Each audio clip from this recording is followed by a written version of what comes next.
వెళ్దామా? బాగుంటుందా? చాలా అంటే చాలా. ఎక్కడికో తీసుకెళ్ళాలనుకుంటావు, మీరు ఇక్కడే ఉంటారు, అక్కడికి రారు. నీలాకాశం దిగి వచ్చే లోయలో ఊహాలోకం ఎదురొచ్చే హాయిలో నాలో సాగే ఏదో సరగమే అందాలలో మహోదయం భూలోకమే నవోదయం. తాయి సందడిగా ఆగలేని తొందరగా సాగుతున్న ఈ పయనం ఎంతవరకో రేపు వైపు ముందడుగా లేనిపోని దుందుడుగా రేగుతున్న ఈ వేగం ఎందుకొరకో మట్టికి మబ్బుకి ఈ వేళ దూరం ఎంతంటే లెక్కలే మాయం అయిపోవా రెండిని ఒక్కటి చేసేలా తీరమేదంటే దిక్కులే తత్తర పడిపోవా. ఓ రంగు రంగు రెక్కలున్న సీతాకోక సిలుకల్లే సెంగు సెంగుమంటాందే మనసు తొంగి తొంగి చూసేటి మబ్బు సాటు మెరుపల్లే పొంగి పొంగిపోతాందే మనసు ఈ గాలిలో ఏమున్నదో రాగాలి తీసింది ప్రాణం ఈ గాలిలో ఏమున్నదో రాగాలి తీసింది ప్రాణం దారారిరో దారారిరో అని పాడేదో పాడిస్తుంది ఆనందం ఇంతందంగా ఉంటుందా ఈ లోకం ఇన్నాళ్ళు ఈ మనసుకి తెలియాలేదే పాపం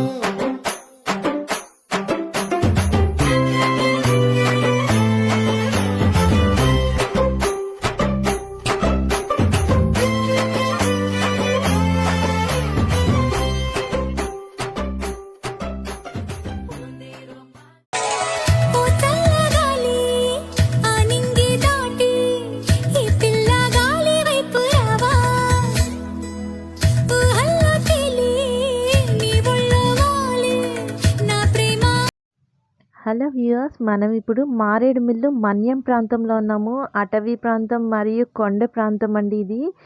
ఇక్కడ ఈ జర్నీ చాలా చాలా థ్రిల్లింగ్గా ఉంటుందండి. బైక్ రైడర్స్కి అయితే సూపర్ ఉంటుంది. బైక్ మీద వెళ్ళడానికి బాగుంటుందండి కార్ కంటే కూడా. ఈస్ట్ గోదావరి పీపుల్ ఎవరైనా కాకినాడ రాజమండ్రి వైపు నుంచి వెళ్తుంటే లాంగ్ రైడ్ చేయడానికి పర్ఫెక్ట్ డెస్టినేషన్ అండి.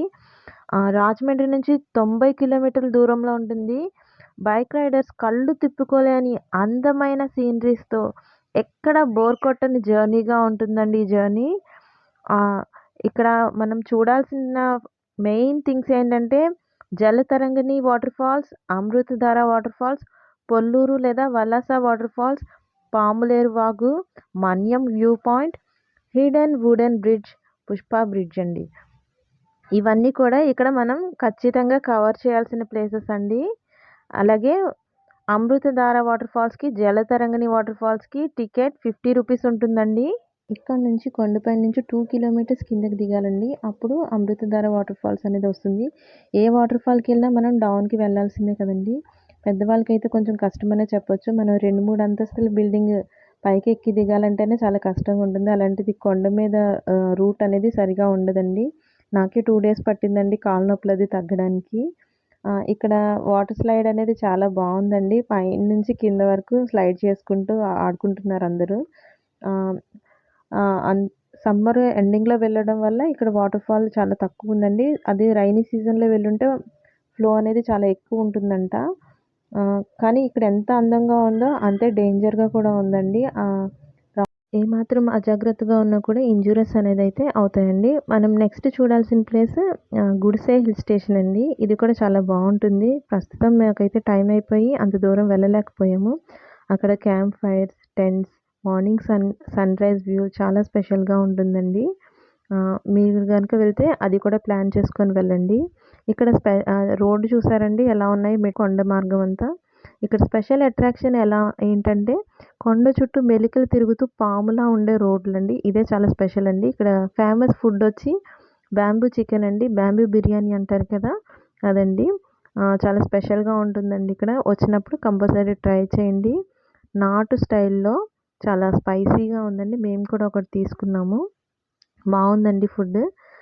దీన్ని స్నాక్ ఐటెంలా అన్నా తినొచ్చు, లేదంటే బిర్యానీలో అన్నా కూడా తీసుకోవచ్చండి. మీరు కూడా ఎప్పుడైనా వస్తే కంపల్సరీ ఒకసారి ఈ ఫుడ్ని ట్రై చేయండి. ఇది ఇక్కడ బాగా ఫేమస్ అండి మారేడుమిల్లి వచ్చిన వాళ్ళకి. నెక్స్ట్ మేము రిసార్ట్స్కి వచ్చాము. ఇక్కడ హౌసెస్ అన్నీ వుడెన్తో చేసున్నారండి. చెక్కతో చేసిన బొమ్మరిల్లులాగా చాలా బాగున్నాయండి. చాలా పీస్ఫుల్ ఎన్విరాన్మెంట్లో చాలా బాగుందండి. టూరిస్టులకి స్టే చేయడానికి చాలా కంఫర్ట్ ప్లేస్ అని చెప్పొచ్చు. నెక్స్ట్ మేము వెళ్ళే దారిలో మాకు సోకులేరు అనే వాగు కనిపించిందండి. మనం ముందు చూసిన వాగు అయితే పాములేరండి, అది మెలికలు తిరుగుతూ ఉంటుంది. బ్రిడ్జ్ పైన నుంచి చూడొచ్చు దాన్ని అయితే. ఇదైతే ఫారెస్ట్ మధ్యలో అండి, అటు ఇటు ఫారెస్ట్ ఉండి మధ్యలో ఈ వాగు అయితే ఉంటుంది. కంపల్సరీ దీని సోకుని చూసి తీరాల్సిందే అండి. చాలా బాగుంది, అడవి మధ్యలో గలగల పారే ఏరులాగా. అందుకేనేమో దీనికి సోకులేరు అని పేరు వచ్చింది. మా జర్నీ మార్నింగ్ నుంచి ఈవినింగ్ వరకు సో మెనీ థ్రిల్స్ అండ్ ఎక్స్పీరియన్సెస్తో చాలా మెమరబుల్గా మా ట్రిప్ అయితే ముగిసిందండి. మీకు కనుక ఈ వీడియో నచ్చినట్లయితే లైక్ చేయడం మాత్రం మర్చిపోవద్దండి. Thank you.